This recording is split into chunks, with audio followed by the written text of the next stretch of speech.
Nauya Prophet Magaya aiwanyasorodza kuti munyika yeZimbabwe maprocesses ese ari biased.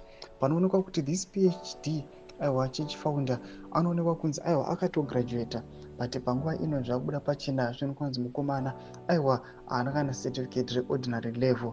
Vanhu zvavanyatsoibvunza zvikanzi saka how did he acquire this PhD asina this O level certificate? Saka mashoko atinochiona vanje vanhu vakuchifumura vachiseka pachete nevanhu vaanotungamira sangano rake. Takuona kuti vakutoshaye pekutonyora naye. Not subscribe or like on the bell icon.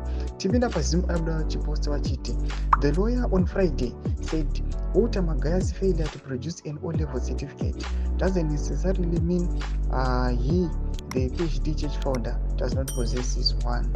Tinoona vanhu vakuposta mapictures emareactions evanhu across masocial media platforms. Amukona mumwe rakanyorwa chinzi saka maitengeserwa maanoende depends nemunhu aiva asitori nawo 5 O levels.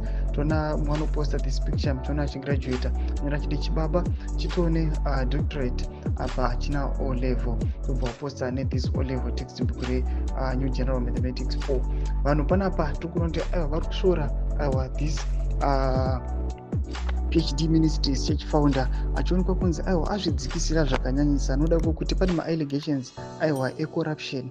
Vanhu vakutongoona kuti panapa angosaka akwaya kana kuti akagraduata nebackdoor. Vanhu havachambotrust kuti kunyange nezvaanenge achidzidzisa vanhu neprofesi dzake hadzisiri authentic. Tudze mafungiro enyu munoti kudii pamusoro pechiitiko ichi. Nhatsopinda comment section medu uza mafungiro enyu. Musaona subscribe or like.